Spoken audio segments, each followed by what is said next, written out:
আমরা সবাই চট্টগ্রাম মহানগরের রাজনীতিতে নোমান ভাইয়ের নেতৃত্বে আমরা রাজনীতি করেছি। চট্টগ্রামের রাজনীতিতে আমরা আন্দোলন সংগ্রামে রাজপথে একসাথে কাজ করেছি। নোমান ভাইয়ের ছাত্র রাজনীতি করেছেন, শ্রমিক রাজনীতি করেছেন, বিএনপির রাজনীতি করেছেন। উনি একজন পরিপূর্ণ রাজনীতিবিদ, যাকে বলেন পরিপূর্ণভাবে একজন পরিপূর্ণ রাজনীতিবিদ ছিলেন। ওনার সার্বক্ষণিক ভাবে উনি রাজনীতির সাথে জড়িত ছিলেন এবং বাংলাদেশ জাতীয়তাবাদী দল সংগঠিত করার জন্য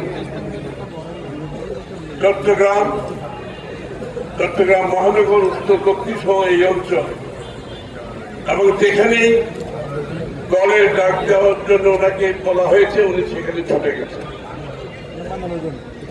উনি রাজনীতির সাথে, ওনার রক্তের সাথে রাজনীতি মিশে গেছে এবং নোমান ভাই আমাদের চট্টগ্রামের রাজনীতি কেন্দ্রীয় ভাবে আমাদের অনেক স্মৃতি আছে।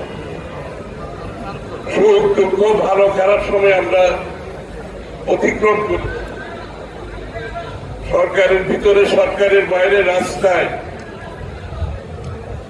শেখ হাসিনা বিরোধী আন্দোলন, ফ্যাসিস্ট বিরোধী আন্দোলন, কারাগার এরশাদ বিরোধী আন্দোলনে ওনার ভূমিকা একটা উজ্জ্বল ভূমিকা রেখে গেছে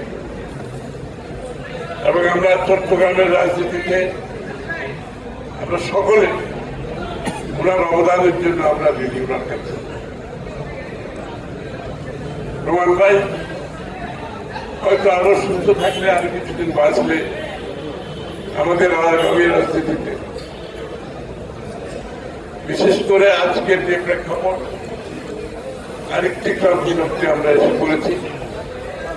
এই সময় নোমান ভাই সুস্থ থাকলে, বেঁচে থাকলে তার অবদান আমাদের প্রয়োজন ছিল।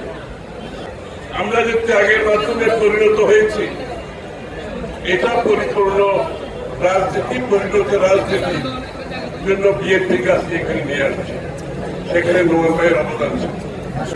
আজকে এখানে আমি বেশি বক্তব্য দিতে চাই না। আমরা সবাই জানাজাতে যাব, জানাজাতে যোগ দেব এবং নোমান ভাইয়ের জন্য দোয়া করব। আল্লাহ যাতে নোমান ভাইয়ের আত্মাকে শান্তি দেয় এবং আমাদের রাজনীতিতে ওনার যে অবদান, সেটা আমরা স্মরণীয়, আমাদের কাছে স্মরণীয় হয়ে থাকবে, বরণীয় হয়ে থাকবে। জামাত মহানগরীর আমির, সাধারণ নেতৃবৃন্দ, আমি এখন উলামা দলের পক্ষ থেকে আমাদের মহান বিএনপি